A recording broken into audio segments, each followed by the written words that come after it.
In the National Electrical Code, specifically section 220.14, we find guidelines for calculating branch circuit, feeder, and service loads.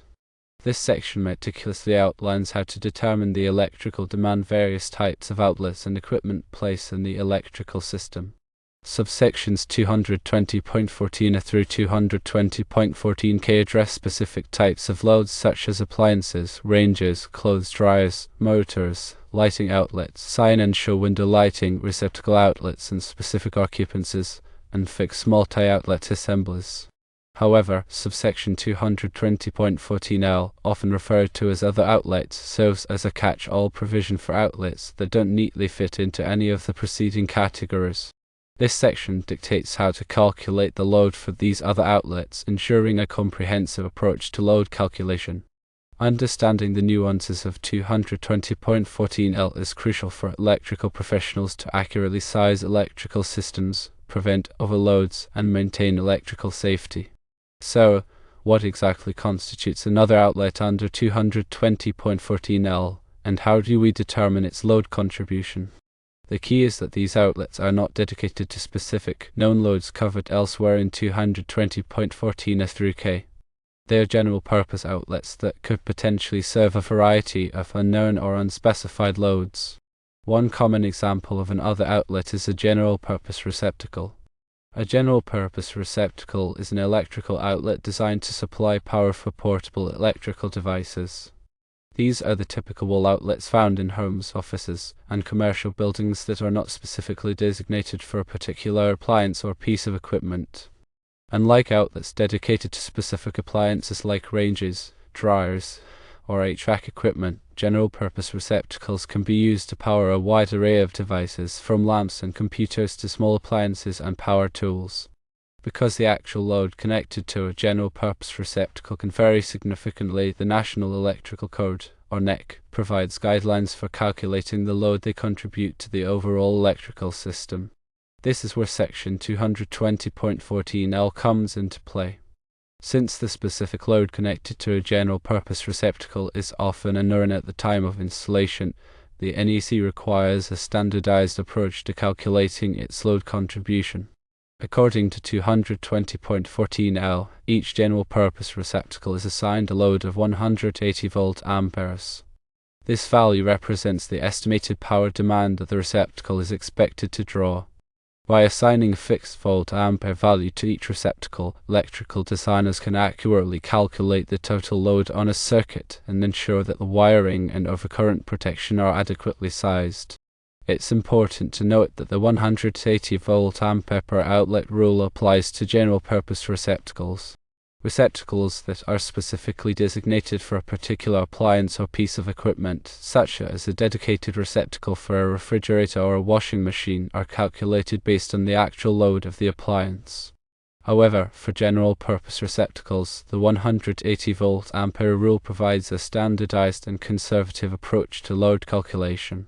Let's consider a practical example to illustrate how 220.14L is applied. Suppose an office space has 20 general-purpose receptacles. To calculate the total load contribution of these receptacles, we would multiply the number of receptacles by the volt-ampere value assigned to each receptacle. In this case, the total load would be 20 receptacles multiplied by 180 volt-amperes per receptacle, which equals 3,600 volt-amperes. This value would then be used to determine the appropriate size of the circuit breaker or fuse protecting the circuit, as well as the size of the wiring required to carry the load. In addition to general-purpose receptacles, 220.14L can also apply to other types of outlets that are not specifically covered in 220.14 through K. For example, a convenience outlet located in a hallway or a spare outlet in a utility room could be considered other outlets under 220.14L. The key is that these outlets are not dedicated to a particular purpose and could potentially be used to power a variety of different loads. It is important to understand that there are some exceptions and nuances to the 180 volt-ampere per outlet rule. Firstly, in dwelling units, the NEC allows for a demand factor to be applied to receptacle outlets in certain situations.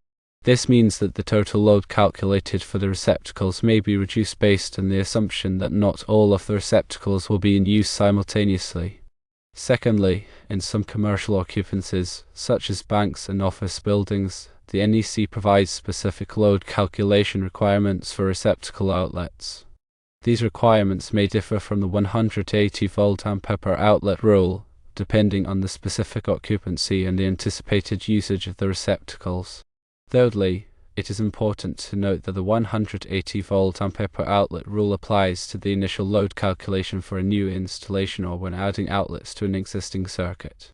If the actual load connected to the outlets is known to be higher than 180 volt-amperes, the circuit must be sized accordingly. For example, if an outlet is specifically intended to be used for a high-power appliance, such as a portable heater or a window air conditioner, the circuit must be sized to accommodate the actual load of the appliance, rather than relying on the 180 volt-ampere rule. In summary, 220.14L provides a standardized approach to calculating the load contribution of other outlets that are not specifically covered in 220.14 through K. This rule ensures that electrical systems are adequately sized to handle the anticipated load, preventing overloads and maintaining electrical safety. By understanding the principles of 220.14L and applying it correctly, electrical professionals can design and install safe and reliable electrical systems. Now, let's delve a little deeper into the practical applications of 220.14L and explore some real-world scenarios where this section of the NEC comes into play. Consider a retail store that is undergoing a renovation. As part of the renovation, several new general-purpose receptacles are being installed throughout the store to provide power for displays, cash registers, and other equipment. To ensure that the electrical system can handle the additional load, the electrical contractor must calculate the load contribution of these new receptacles. Using 220.14L, the contractor would assign a load of 180 volt-amperes to each receptacle. If, for example, 10 new receptacles are being installed, the total load contribution would be 10 receptacles multiplied by 180 volt-amperes per receptacle, which equals 1800 volt-amperes. This value would then be added to the existing load of the store to determine the total load in the electrical system. Based on this calculation, the contractor can determine whether the existing wiring and overcurrent protection are adequate to handle the additional load or whether upgrades are necessary. Another common scenario where 220.14L is used is in the design of office buildings. Office buildings typically have a large number of general-purpose receptacles to provide power for computers, printers, and other office equipment. To ensure that the electrical system can handle the load, electrical engineers must carefully calculate the load contribution of these receptacles.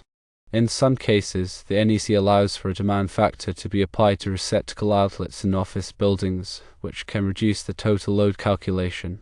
However, even with the demand factor, the 180 volt-ampere per outlet rule provides a conservative estimate of the load contribution of each receptacle. This helps to ensure that the electrical system is adequately sized and that there is sufficient capacity to handle the anticipated load. Let's also consider the scenario of a home addition. When adding a new room or living space to a home, it is important to ensure that the electrical system can handle the additional load. This includes calculating the load contribution of any new general-purpose receptacles that are being installed. Using 220.14L, each new receptacle would be assigned a load of 180 volt-amperes. This value would then be added to the existing load of the home to determine the total load in the electrical system.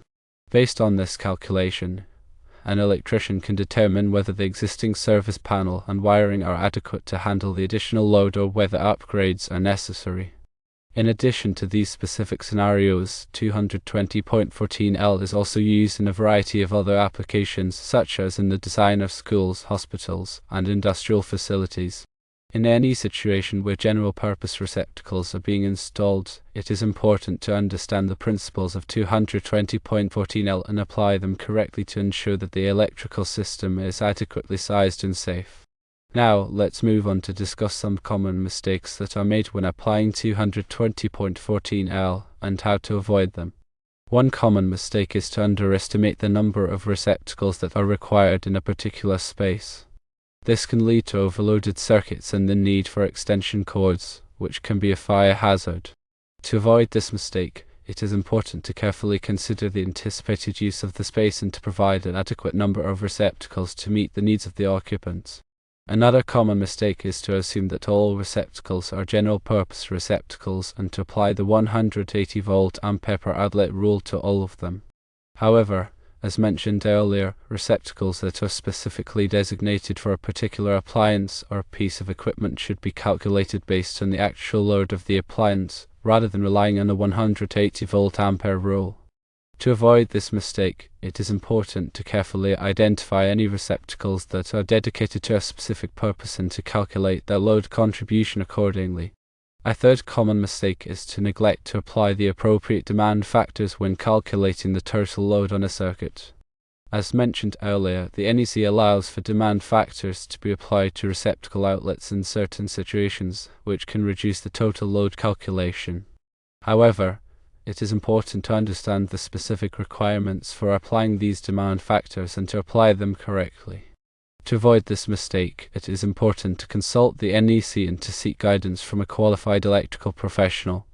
In addition to these common mistakes, there are also some other considerations to keep in mind when applying 220.14L. Firstly, it is important to ensure that the receptacles are properly installed and grounded. This will help to prevent electrical shocks and other hazards. Secondly, it is important to use the correct type of wiring and overcurrent protection for the circuit. This will help to prevent overloads and short circuits. Thirdly, it is important to regularly inspect the receptacles and wiring for any signs of damage or wear. This will help to identify and correct any potential problems before they become serious hazards. By understanding the principles of 220.14L and avoiding these common mistakes, electrical professionals can design and install safe and reliable electrical systems that meet the needs of their clients. In conclusion, 220.14L of the National Electrical Code is an important section that provides guidance on calculating the load contribution of other outlets that are not specifically covered in 220.14 through K. This rule ensures that electrical systems are adequately sized to handle the anticipated load, preventing overloads and maintaining electrical safety. By understanding the principles of 220.14L and applying it correctly, electrical professionals can design and install safe and reliable electrical systems that meet the needs of their clients. Remember that the 180 volt-ampere per outlet rule is a general guideline and that there may be exceptions and nuances depending on the specific application. It is always best to consult the NEC and to seek guidance from a qualified electrical professional when designing or installing electrical systems. By following these guidelines, you can help to ensure that electrical systems are safe, reliable, and compliant with the National Electrical Code. Remember to always prioritize safety when working with electricity and to seek professional help if you are unsure about any aspect of electrical work. The National Electrical Code is a complex document, and it is important to stay up to date on the latest changes and requirements. By continuing to learn and improve your knowledge of the NEC, you can become a more skilled and knowledgeable electrical professional. Consider this as a deeper dive into the nuances of electrical load calculations. Remember that the 180 volt-ampere figure is a minimum. If you know an outlet will serve a specific higher load, you must account for that higher load in your calculations. Consider situations where multiple outlets are on a single circuit. While each outlet contributes 180 volt-amperes to the overall load, the total number of outlets on a circuit is limited by the circuit's amperage rating. For example, a 15-amp, 120-volt circuit can handle a maximum of 1800 volt-amperes. After subtracting for any known lighting or other fixed loads on the circuit, you can determine the maximum number of general-purpose outlets the circuit can safely accommodate. Demand factors, as mentioned earlier, allow for a reduction in the calculated load based on the likelihood that not all outlets will be in use simultaneously. These factors vary depending on the occupancy type and the number of outlets. Always consult the NEC tables to determine the appropriate demand factors for your specific situation. In commercial and industrial settings, consider the potential for future expansion or changes in equipment. It's often wise to overestimate the load requirements to provide flexibility for future needs. This can save time and money in the long run by avoiding the need for costly electrical upgrades later on.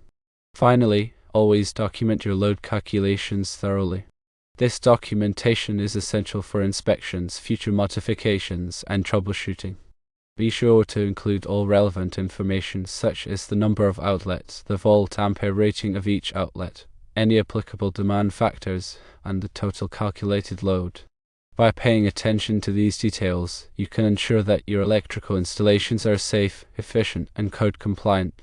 And again, always consult with a qualified electrical professional if you have any questions or concerns about electrical load calculations or any other aspect of electrical work.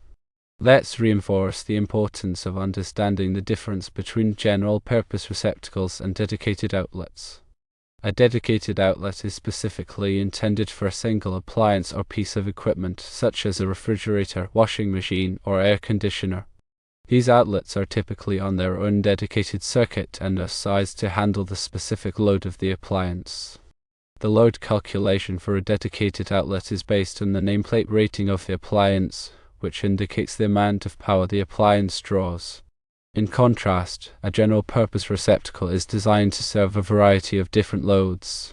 Since the actual load connected to a general-purpose receptacle can vary significantly, the NEC requires a standardized approach to calculating its load contribution. The 180 volt-ampere per outlet rule provides this standardization, ensuring that electrical systems are adequately sized to handle the anticipated load.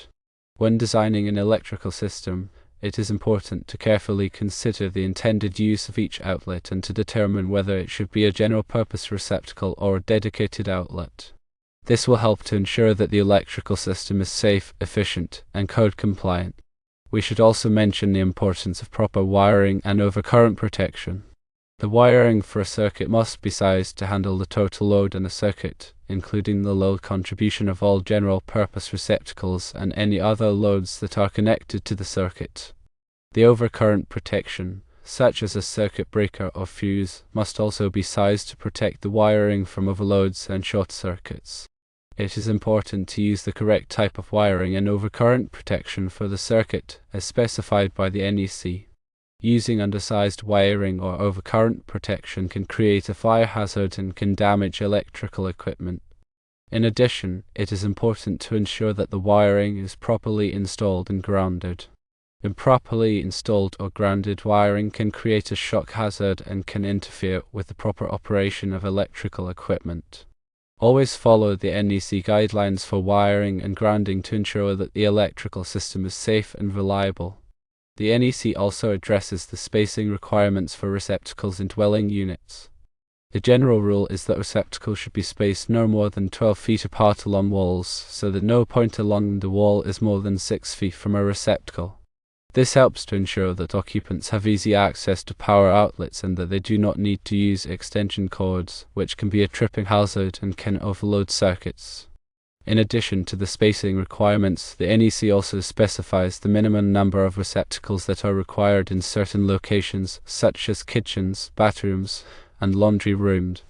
These requirements are designed to ensure that occupants have adequate access to power outlets for their needs. When designing an electrical system for a dwelling unit, it is important to carefully consider the receptacle spacing and location requirements of the NEC. This will help to ensure that the electrical system is safe, convenient, and code compliant. Finally, remember that electrical codes and standards are constantly evolving. It is important to stay up to date on the latest changes and requirements to ensure that your electrical work is safe and compliant. The NEC is updated every 3 years, and it is essential to review the latest edition to stay informed of any changes. In addition to the NEC, there may be other local codes and regulations that apply to electrical work in your area. It is important to be aware of these local requirements and to comply with them. By staying informed and up to date on the latest codes and standards, you can ensure that your electrical work is safe, reliable, and compliant with all applicable regulations. The electrical load calculation can be tricky and complex, but it is crucial for electrical professionals to design electrical systems to be safe.